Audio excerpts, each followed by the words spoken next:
할렐루야. 그리스도를 날마다 누린 예배 12월 28일 오늘 말씀 보겠습니다.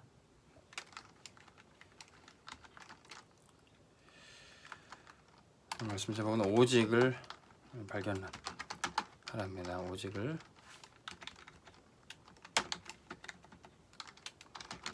발견하라. 우리가 진짜 믿음을 가졌다는 것은 오직을 발견한 겁니다. 오직 예수님밖에 없구나. 오직 그리스도, 오직 믿음, 이것을 발견하는 겁니다. 다른 것 말고 오직 하나님의 것만 발견이 되는 것이 그게 진짜 기도죠. 내가 할 수 있는 방법이 있다면 그것을 할 텐데 아무것도 되지 않고 오직 기도밖에 없다는 것이죠. 초대교회 성도들은 마가다락방에 모여서 오로지 기도에 힘썼습니다. 다른 것으로 되는 게 아니라 기도밖에는 없었던 거죠. 자, 그런데 이때 모여서 기도하는데 진짜 기도 응답은 무엇입니까? 자, 기도 응답. 진짜 응답은 항상 답이 말씀을 통해서 발견이 되어져야 됩니다. 문제가 해결됐다, 소원이 성취됐다가 응답이 아니라 말씀이 잡혀져야지 그게 진짜 응답입니다. 그것을 바로 하나님의 말씀을 약속으로 붙잡고 기도한다. 그래서 그게 바로 언약 기도입니다. 그러면 이 기도 속에 있을 때 제대로 된 응답을 발견하게 돼요.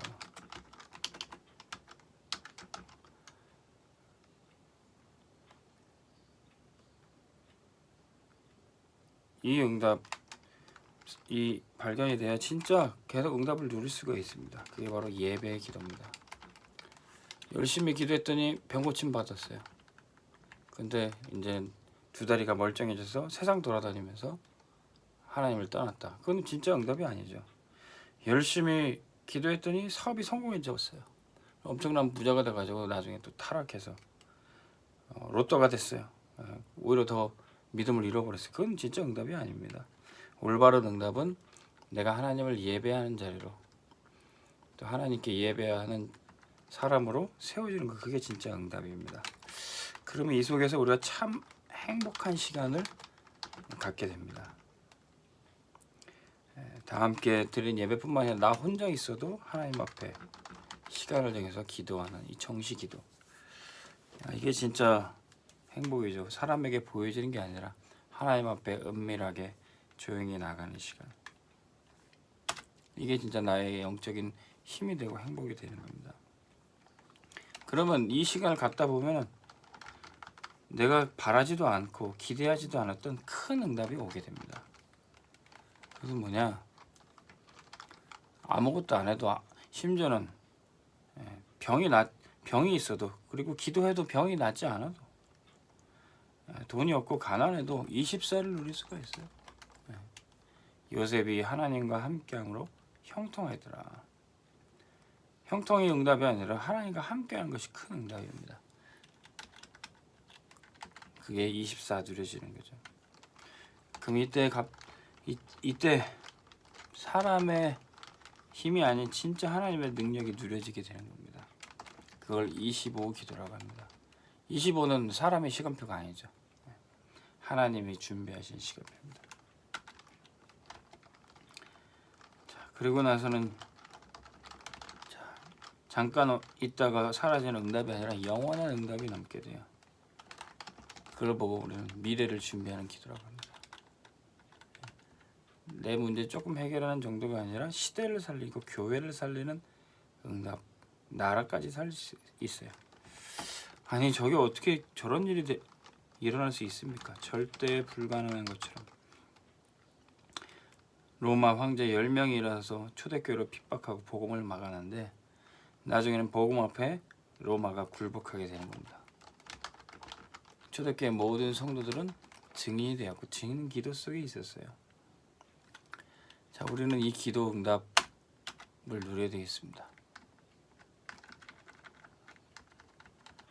자, 이 기도 응답 한 번만 받아도 나는 이 기도만 해야 되겠다. 오직이 될 수 있습니다. 이 기도하는 시간이 언제냐면 40일 동안이었어요. 제자들은 감람산으로 불러서 40일 동안 하나님 말씀 듣고 기도 속에 있었던 겁니다. 우리에게도 40일 법칙이 필요해요. 진짜 오직이다. 나는 이것만 하면 되겠다. 그럼 40일 동안 집중할 수 있습니다.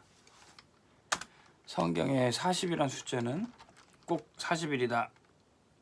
그게 아니라 완전수입니다. 하나님의 완전한 언약 속에 들어간다는 거예요. 40일 동안 집중하면은 진짜 사람이 바뀌죠. 생각, 각인, 뿌리, 체질이 완전히 바뀌게 되어 있습니다.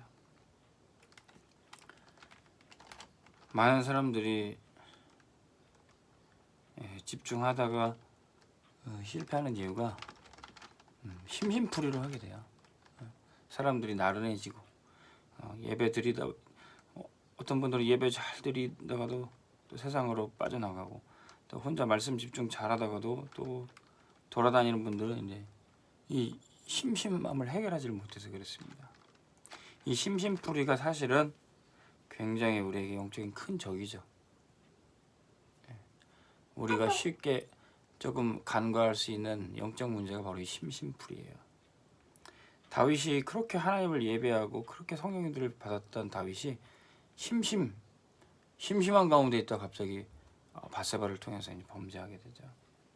이 심심함이란 것은 굉장히 영적인 암 같은 겁니다. 우리가 심심하니까 때로는 뭐 재밌는 거 없을까 찾다 보니까 남 얘기도 하고 또 불신앙도 하게 되고 또 사람의 생각, 사람의 말을 하게 되면은 그것이 내 개인과 가정과 교회에 암처럼 퍼질 수가 있어요. 그런데 진짜 말씀으로 집중하는 이 40일 속에 있다면 가장 낮은 곳에서 하나님의 예배하신 저 높은 곳을 바라보면서 집중할 수 있는 것입니다. 자, 그럼 그 집중을 어떻게 시작합니까? 쉬운 것부터 시작하면 됩니다. 그래서 그걸 미션을 잡는 거예요. 그리고 목회자나 사역자는 렘넌트들에게 이 미션을 전달하는 겁니다. 근데 미션 꼭 완수해야 될 그 임무를 어려운 거 주면 안 되잖아요. 못 하잖아요. 잘 하는 거. 저희가 이번에 크리스마스 영상 예배로 또 영광을 올려드렸는데 또 저와 함께 이제 사역하고 한 해 동안 같이 움직였던 캠프팀, 부모기도회, 또 우리 청년부, 또 청소년부, 우리 유초등부 이렇게 작게나마 미션을 드렸더니 정말로 이렇게 아름답게 하나님께 영광 돌려주셨습니다. 그분들이 잘하는 것이 이렇게 많으셨어요. 우리가 잘하는 것, 손쉽게 할 수 있는 것, 그걸 통해서 하나님 내게 뭘 원하시는가 그것을 시작할 수 있습니다. 자, 그런데 이 일을 왜 해야 되는가? 이유를 찾아야 돼요. 자, 어떤 분들은 이렇게 미션을 드려도 나는 이것 때문에 안 된다. 지금 코로나 시기라서 모이기 어렵다. 그럼 안 되는 이유를 찾는 분들이 있어요. 그런 분들은 더 이상 말씀 못 드리죠. 미션을 드리기가 어렵습니다. 이유는 진짜 눈에 보이는 환경에 안 될 이유를 찾는 게 아니라 안 될 이유는 없어요. 인간적인 이유는 없는 것입니다. 그런데 하나님이 이런 코로나를 주시고 이런 문제를 주신 이유가 분명히 있어요. 하나님이 가지고 계신 이유는 찾아야 되는 겁니다. 사람들이 반대로 생각하죠. 하나님이 분명히 나한테 미션을 주신 이유가 있는데 그 이유는 못 찾고 자꾸 안 될 이유만 찾아요. 지금은 어렵다는 거예요. 나는 안 된다는 거예요. 진짜 성령님도 받는 사람과 불신앙하는 사람은 한 끗 차이입니다. 이유가 없냐 있냐. 인간적인 이유는 없고 하나님이 주신 이유를 그걸 찾는 것입니다. 그러면 하나님이 나한테 왜 이 미션을 주셨을까? 하나님 나에게 이 문제도 왜 허락하셨을까? 이걸 찾고 이제 집중할 때 그것만으로 권능은 임하게 되어 있습니다. 근데 권능이라는 것은 우리의 실력이 아니죠. 우리가 잘해서가 아닙니다. 권세로부터, 우리 하나님의 자녀 신분에서부터 나오는 능력이에요. 왕 아들이 똑똑해서 왕자 하는 거 아닙니다. 왕 아들이 똑똑해서 왕위를 물려받는 게 아니죠. 그 신분 속에서 나오는 거예요. 실력 없고 좀 부족해도 좋은 교육 시켜주고 좋은 배경 되어주고 좋은데 유학 보내주고 학교 보내주고 그러면 실력이 생기는 거예요. 하나님이 우리를 렘넌트로 당신의 자녀로 전도자로 불러주셨다면 우리의 신분과 권세 속에 모든 응답이 다 들어있는 것입니다. 그렇다면 우리는 오직 할 수 있는 거예요. 오늘 방금 말씀처럼 하나님 자녀는 절대로 망하지 않는 겁니다. 렘넌트는 절대로 무너지지 않아요. 전도자는 아무도 막을 수 없습니다. 여기에 우리의 확신이 있는 겁니다. 이 확신을 새신자만 깨달았다. 그럼 끝나는 겁니다. 더 이상 새신자가 아니에요. 오직 그리스도밖에 없구나. 새신자가 이거 깨달았다. 그럼 새신자가 아닙니다.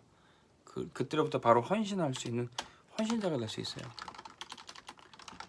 저희 교회도 지금 태영아부실이 잠옷실이 좀 이렇게 전기가 약해서 좀 난방도 어렵고 힘들고 또 환경이 그렇게 좀 아이들이 편안하게 머물기가 좀 엄마들이랑 머물기가 어려워서 좀 많은 또 중직자분들이 기도하고 또 이렇게 의논도 하시고 준비하고 계십니다.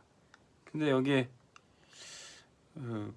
우리 새가족 성도님의 한 분이 다른 우리 중직자분이 아니에요. 새가족 한 분이 내가 여기 태영아부실에 장판을 깔고 싶다. 바닥은 내가 하고 싶다. 이런 헌신을 쉽게 하십니다. 물론 이제 당신 손자가 이제 생활하는 공간이니까. 근데 새 가족이 그렇게 하시기 어렵거든요. 오직이 발견이 된 겁니다. 이 교회 위에 또 이 후대를 위해 헌신할 수 있는 그런 오직이 발견될 때 하나님의 역사는 나타나게 되어 있습니다. 오순절 마가 다락방에 모였던 그 사람들은 도대체 어떤 사람들이었습니까? 예수를 추종했던 이 사람들 모이면은 죽을 수도 있어요. 출세길이 막힐 수도 있습니다. 근데 오직이 발견이 됐기 때문에 오로지 기도에 힘쓰며 이곳에 모였던 거예요. 그냥 모인 게 아닙니다. 모여서 말만 했던 게 아니에요. 자신들의 재산을 다 일부가 아니라 다 바쳐서 헌금했습니다. 왜? 그럴 만한 가치를 발견했기 때문에. 생명 걸 만한 이의와 가치를 발견했기 때문에. 자, 그런데 거기에 모인 사람보다 더 헌신은 누굽니까? 거기 모였다가 여차 사건 터졌다 그럼 도망가면 될 수도 있어요. 근데 그 장소를 내준 그 사람, 마가의 어머니와 마가 본인은 거기에 완전히 생명을 올인하는 겁니다. 요즘에 코로나 때문에 자기 집을 내놓고 다락방 지교회 하던 분들도 사실은 쉽지 않아요. 자기 장소를 내놨다가 문제가 일어나면 어떻게 되겠습니까? 그래서 교회 장소도 오픈하기가 사실은 쉽지 않습니다. 근데 생명을 이 오직을 발견하면은 아무것도 문제가 안 되는 것이죠. 하나님은 이 시대에 이 확신 가진 사람, 오직을 발견한 사람을 찾고 계십니다. 그 사람 통해서 하나님은 전도 운동을 하실 것입니다. 오늘 말씀 듣는 여러분들에게 그 응답 주시기를 주 이름으로 축원합니다. 하나님 아버지, 오직 그리스도, 오직 믿음, 오직 하나님의 은혜 아니고는 우리가 살 수 없음을 고백합니다. 세상은 점점 각박하여지고 하나님 무엇이 답인지 알지 못하는 시대가 되었습니다. 하나님 세상의 뉴스를 보면은 너무도 답답하고 또 어지러운 생각만 드는 이때 우리는 말씀을 답으로 붙잡고 언약의 기도 속에 들어가게 하여 주시옵소서. 우리가 기도 응답 받아서 집중하도록 모든 전도자와 성도들을 붙잡아 주시옵소서. 사단이 우리를 혼란시키지 못하도록 하나님 말씀만 따르고 기도 응답 받는 우리 모든 성도들 되게 하여 주옵소서. 예수 그리스도의 이름으로 기도합니다. 아멘. 승리하시기 바랍니다.